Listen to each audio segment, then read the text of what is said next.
여러분도 한 번쯤 보셨을 텐데요. 내 집은 만민이 기도하는 내 집이라. 이 말씀을 보면서 우리는 교회를 그저 하나님의 집, 기도하는 처소, 이 정도로 생각하고 지나칠 때가 많았어요. 그런데 본래 이 말씀은 마가복음 11장 17절에서 예수님께서 하신 말씀이에요. 그 당시 예수님은 왜 이런 말씀을 하셨던 걸까요? 우리는 교회가 무엇인지 한번 생각해 봐야 돼요. 교회의 본질, 교회의 역할에 대해서 말이죠. 하나님은 이 교회를 통해서 무엇을 하고 싶으신 걸까요? 오늘 본문 말씀을 이해하기 위해서는 그 당시 성전 문화에 대한 배경 지식이 필요해요. 먼저 유대인들에게는 세 개의 절기가 있어요. 유월절, 맥추절, 그리고 초막절, 이 세 가지인데 이 세 절기마다 유대인 남성들은 거주 지역을 막론하고 모두 다 예루살렘 성전으로 모였어요. 모이는 이유는 하나님께 제사를 드리기 위해서인데 문제는 제물 수급이 어려웠다는 점이에요. 먼 곳에서부터 소나 양과 같은 가축을 끌고 오는 것은 이건 상당히 힘든 일이었죠. 더군다나 유대인의 제사법은 상당히 까다로운 편에 속해요. 레위기에 나오는 제사법을 보면 모든 제물에는 흠이 없어야 돼요. 따라서 제사를 드리기 앞서 모든 사람들은 자신이 가져온 제물을 제사장에게 보여 검수를 받아야 하는데 흠이 있는 제물은 제사에 사용될 수가 없었던 거죠. 이러한 문제점들 때문에 예수님 당시 성전에서는 제사를 드리러 온 사람들에게 편의를 제공하고 있었어요. 그것이 바로 성전에서 파는 가축과 환전소예요. 보통 성전에서 파는 가축들은 흠이 없는 것들로 먼 곳에서 온 사람들은 단지 그것을 사서 제사를 드리면 되었어요. 그러니까 제물을 공수하는 수고를 덜었으니 상당히 간편해졌죠. 또한 이스라엘 성인 남성들은 모두 성전세라는 것을 냈는데 이것은 세금과 다른 개념이에요. 하나님은 출애굽 백성에게 그들의 장자를 하나님의 소유로 삼겠다고 하셨어요. 이것은 곧 하나님께서 각 가정의 장자를 취하심으로 그 가정과 하나님이 가족관계로 묶이는 그런 효과가 있었죠. 그런데 모든 가정의 장자를 취하는 것은 상당히 번거로운 일이었어요. 때문에 하나님은 다른 방법을 사용하세요. 이스라엘의 모든 장자의 수를 세어보니 그 수가 레위인들의 수와 비슷했어요. 그래서 하나님은 모든 이스라엘의 첫째들을 대신하여 레위 족속을 받으신 거죠. 그런데 이때 장자들의 숫자가 레위인들보다 조금 더 많았어요. 그래서 하나님은 그 모자라는 수를 성전 세겔로 받으신 거예요. 쉽게 말해서 돈으로 받으셨다는 거죠. 그 당시 성인 남성을 30세겔로 하여 부족한 인원을 계산하고 또 그 값을 이스라엘 전체 성인 남성에게 나누니 그 금액이 1인당 5세겔이 되었던 거예요. 그래서 이때부터는 성전세가 5세겔이 되었어요.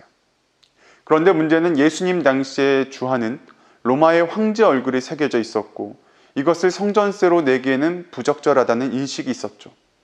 그래서 성전에는 성전 세겔이라 하여 돈을 환전해주는 환전소를 설치하고 운영했어요. 따라서 성전에서 가축을 팔거나 돈 거래를 하는 것은 본래 장사의 목적이 아닌 예배를 위한 그리고 예배자를 위한 편의시설이었다는 거예요.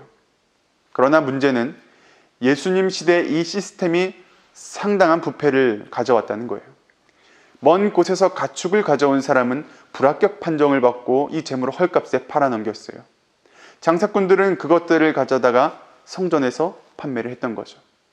그리고 제사장들은 제사 드리러 온 사람들의 재물을 받아다가 번제단 위에 이걸 다 태워야 하는데 문제는 특정 절기에 너무 많은 사람들이 몰리다 보니 제사의 줄이 길어졌다는 거예요. 그래서 제사장은 재물만 받고 사람은 도로 돌려보냈어요. 그럼 제사장이 이 재물을 대신 번제로 드리느냐? 그것도 아니에요. 제사장은 그 재물들을 뒤로 빼돌려서 다시 장사꾼들에게 넘겨줘요. 그럼 장사꾼들은 또 그 재물들을 가지고 사람들에게 판매를 하는 거죠.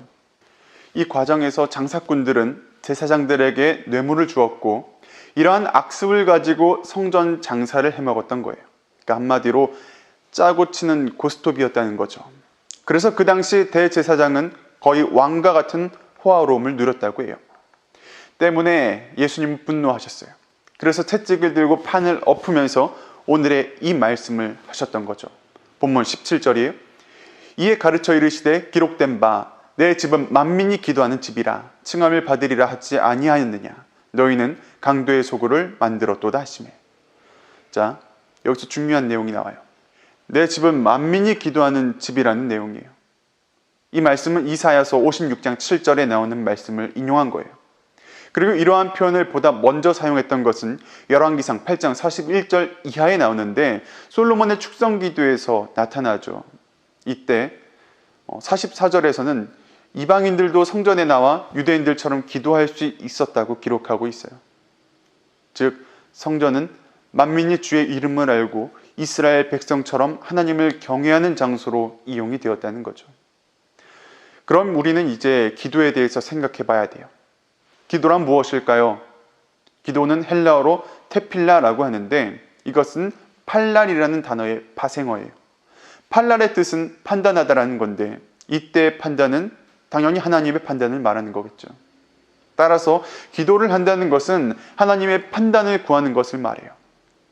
즉 기도하는 집이라는 것은 하나님의 판단을 묻는 곳이라고 할 수 있는 거죠. 출애굽기 25장 22절에 보면 성막을 짓는 목적이 나와요. 거기서 내가 너와 만나고 속죄소 위, 곧 증거계 위에 있는 두 그룹 사이에서 내가 이스라엘 자손을 위하여 네게 명령할 모든 일을 네게 이르리라. 두 가지 목적이 드러나죠. 첫째는 하나님께서 그 백성을 만나시는 것이고, 둘째는 이 백성이 행할 일들을 명령, 즉 말씀하시겠다는 거예요. 그런데 이때 지성소에 들어가 하나님의 음성을 듣는 대표자가 누구예요? 대제사장이에요.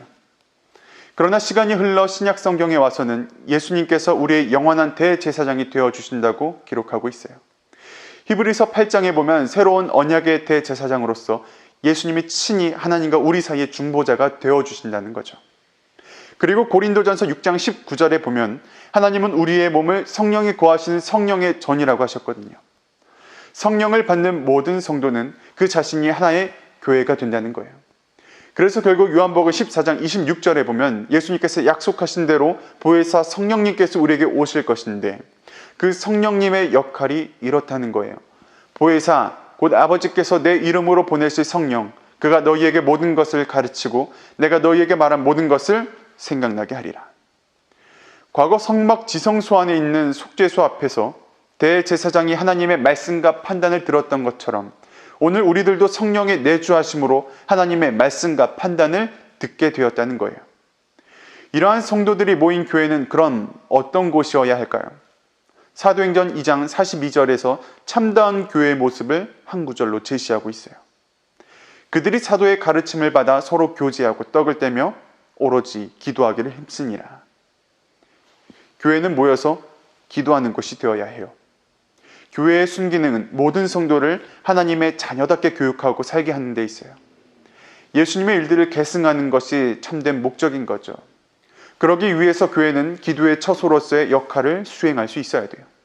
만일 이 능력을 잃어버린다면 그때부터는 자기 판단으로 움직이는 그런 교인을 만드는 양성소로 변질이 될 수 있어요. 때문에 교회는 하나님의 말씀과 올바른 기도를 가르치는 교육의 기능과 또 모여서 함께 기도할 수 있는 기도의 처소로서의 기능을 모두 수행해야 돼요. 오늘은 만민이 기도하는 내 아버지의 집에 대해서 함께 알아보았는데요. 시대가 지날수록 좀처럼 교회에서 기도하는 모습을 보기가 힘들어졌어요. 더군다나 지금 청년의 세대는 기도 훈련에 대해서 완전히 무너진 상태죠. 부디 우리 청년들이 다시 기도의 자리로 나오기를 힘썼으면 좋겠어요. 함께 기도하며 하나님의 판단을 듣고 그것에 따르는 우리 청년들이 되기를 그리스도의 이름으로 축복합니다.